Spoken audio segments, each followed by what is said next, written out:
Nico à eux. Je suis Chris Léo.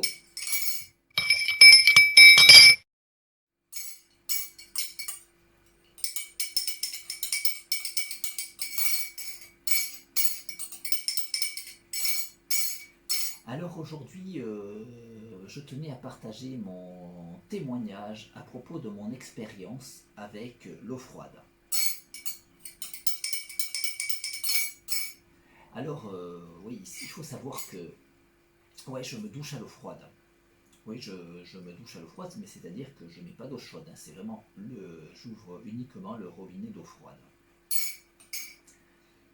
Et je voulais partager mon témoignage de mon expérience et de ce qui m'a amené à faire ce choix. Alors, ça a commencé, de façon inopinée. Hein. J'avais pas décidé de me laver à l'eau froide. Je pensais pas que j'allais en arriver un jour à faire avoir ce mode de vie en fait. Et bon, ça a commencé, ça s'est imposé en moi. Mais ce qui s'est passé, c'est que il y a eu des problèmes. Je suis dans un appartement HLM, et du coup, normalement, dès qu'il se passe quelque chose comme ça, en fait, c'est pas toi qui payes, hein, t'es un locataire, et t'es dans un logement social, et on t'envoie forcément les personnes, on doit t'envoyer les personnes qui font le travail, et t'as pas à payer. Mais bon, j'ai pu constater d'expérience que c'est parfois difficile d'avoir les interventions adéquates. Et bien, il s'est passé justement que je me suis retrouvé avec de moins en moins d'eau chaude. Le débit, il n'arrivait plus, et de moins en moins, et au bout du compte, il fallait même... le débit était tellement faible que quand tu voulais te doucher, la douche elle s'enclenchait pas et ça repassait en mode robinet. Et du coup, il fallait mettre beaucoup d'eau froide pour coter le débit qui sorte de la douchette, mais du coup, c'était de l'eau froide au bout du compte. Au bout du compte, j'ai même plus essayé d'ouvrir l'eau chaude. Et puis du coup, je suis allé me plaindre au bureau des HLM. Hein. Et puis en fait, il y a d'abord oui, comme on a une chaudière, on a l'entreprise qui s'occupe de la chaudière, qui est payée par les HLM, qui a fait un devis par rapport à ce qu'il fallait faire. Et oui, parce qu'ils ont diagnostiqué que c'était pas la chaudière, mais que c'était les tuyaux. Mais eux, ils pouvaient s'en occuper, les tuyaux qui ramènent l'eau chaude de la chaudière jusqu'à la salle de bain. Et aussi jusqu'à la cuisine, parce que ça n'arrivait pas non plus à l'évier l'eau chaude. Et ça arrivait nulle part en fait. Il n'y avait plus d'eau chaude. Mais oui, parce que d'abord le débit était faible, mais en même temps, vu ce que j'ai expliqué, on comprend que c'était tout comme s'il n'y en avait pas du tout. Mais après, il n'y en avait plus du tout. Et oui, en fait, les tuyaux s'étaient énormément entartrés, et voilà, l'eau chaude ne passait plus.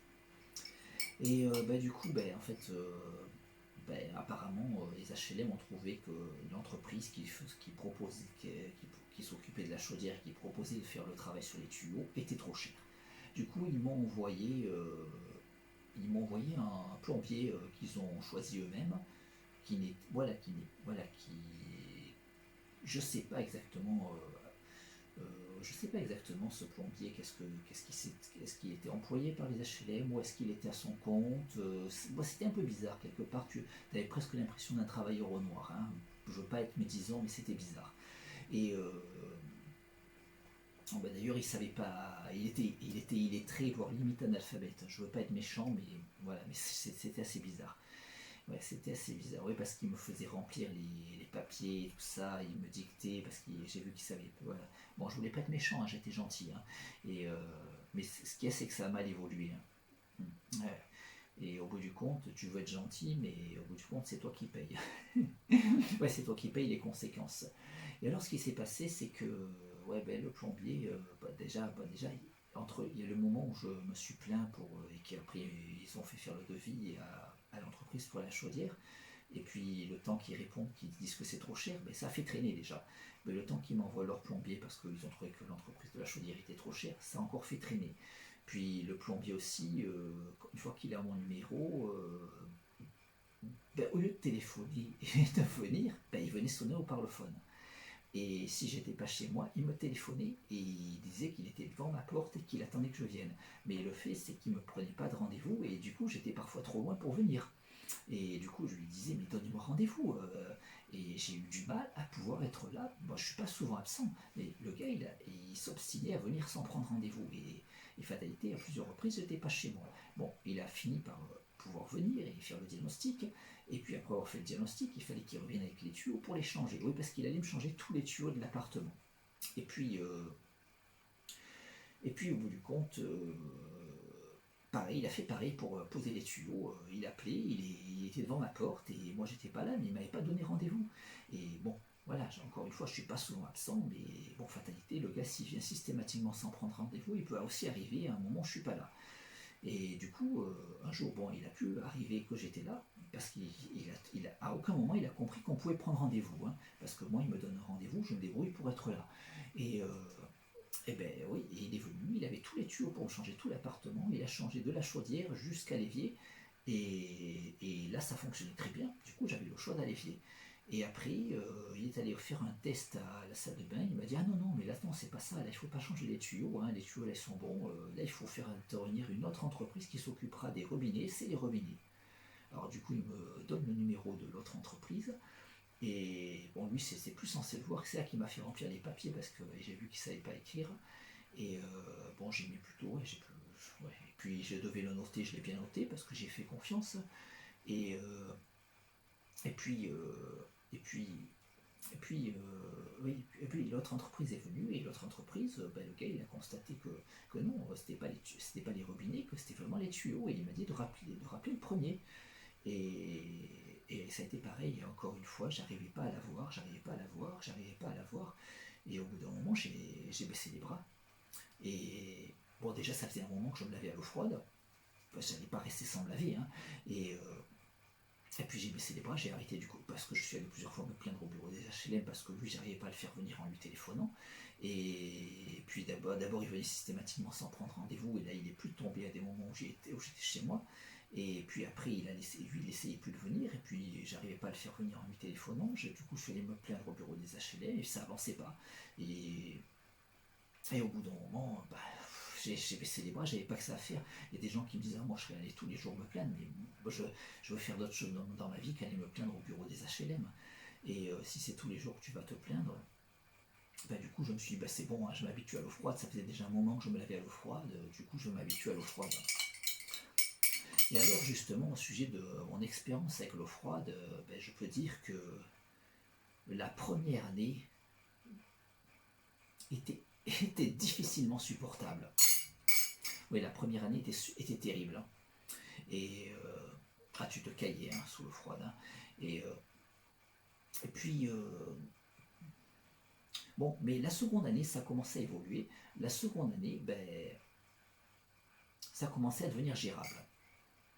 La troisième année, ben, elle commençait à devenir supportable. Et la quatrième année, ben, elle commençait à devenir agréable. Et puis, au bout du compte, il s'est passé que à un moment, il y a quelque chose qui a pété chez moi. Il y a eu un dégât des eaux qui a été fait à la voisine du dessous. Et comme les HLM vendent des appartements, quand le locataire part, ils vendent l'appartement, ils ne le louent plus. Enfin, dans ma rue, c'est comme ça, hein. Ben, du coup, la voisine du dessous, c'était pas une locataire, c'était une propriétaire. Et comme quelque chose a pété et ça lui a fait un dégât des eaux, ben, là on est venu me faire des reproches. Et là j'ai dit: eh, moi je suis sans eau chaude, je suis sans eau chaude. Et je suis sans eau chaude depuis 5 ans, je me lave à l'eau froide depuis 5 ans. Même si j'étais habitué à l'eau froide, je trouvais que c'était pas normal et qu'on venait en plus me faire des reproches. Ben, du coup, ils ont réglé le problème du dégât des eaux à la voisine, mais là ils se sont sentis obligés de me faire les réparations. Ils m'ont envoyé un autre plombier, pas le même qui a fait traîner l'histoire pendant si longtemps. Et là, ça a été vite réglé. Et ben, du coup, je suis rentré. Ouais, dès que le plombier est parti, que j'ai vu que j'avais l'eau chaude, la chaudière était allumée, parce que la chaudière, je ne l'allumais plus, hein, du coup, hein, puisque ça ne servait à rien. Et ben là, je l'ai allumé, du coup. Et ben, je suis rentré dans la baignoire, j'allais me prendre ma douche, j'allais ouvrir le robinet d'eau chaude. Et là, je me suis dit: mais que fais-tu, malheureux, toutes ces années pour devenir le surhomme que tu es devenu? Ne régresse pas, continue à l'eau froide. alors ouais, ben, du coup, j'ai continué à l'eau froide et j'ai fini par laisser ma chaudière en permanence éteinte. Et du coup, voilà, maintenant ça fonctionne, il y a l'eau chaude, mais moi, quand il vient des amis, que j'héberge des amis pour la nuit, ben, j'allume la chaudière, ils peuvent se laver à l'eau chaude, mais moi, voilà, quand je suis seul chez moi, la chaudière est éteinte, je me lave les mains à l'eau froide, je lave la vaisselle à l'eau froide, je me douche à l'eau froide, et voilà, et c'est tous les jours, à longueur de journée, la douche froide, c'est tous les jours, en été comme en hiver. Et après ma douche froide, en été comme en hiver, j'ouvre les vitres, je reste tout nu et j'aère un peu l'appartement. Et voilà, et du coup, voilà, et donc, du coup, c'est la douche froide tous les jours, été comme hiver, la chaudière tout le temps éteinte et les radiateurs jamais allumés. Et je suis devenu super résistant au froid par la force des choses. J'aurais pas choisi ce mode de vie ascétique, mais au bout du compte, je trouve qu'il me convient bien. Du coup, merci les HLM. Et là, à l'heure actuelle, à l'heure où on me voit, j'en suis à 9 ans de douche froide quotidienne.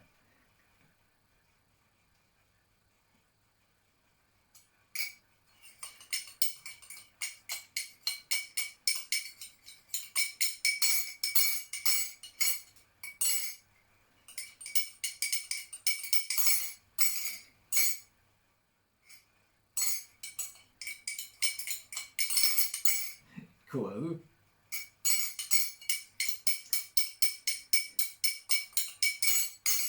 À bientôt. Quoi eux?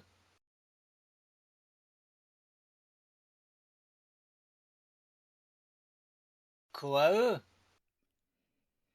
Koalixi-huitl, Koalixi-huitl, Koalixi-huit, matlaclic-tocli. Koalixi-huitl, Koalixi-huitl, Koalixi-huitl, matlaclic-tocli. Koalixi-huitl, Koalixi-huitl, Koalixi-huit, matlaclic-tocli. Koalixi-huitl, Koalixi-huitl, Koalixi-huit, matlacli-tocli. Koalixi-huitl, Koalixi-huit, Koalixi-huit, Koalixi-huit, matlacli-tocli. Koalixi-huit, matlacli-tocli. Koalixi-huitl, Koalixi-huitl, Koalixi-huit, matlacli-tocli. Koalixi-huitl, Koalixi-huitl, Koalixi-huit, matlacli-tocli. Koalixi-huitl, Koalixi-huitl, Koalixi-huit, matlacli-tocli.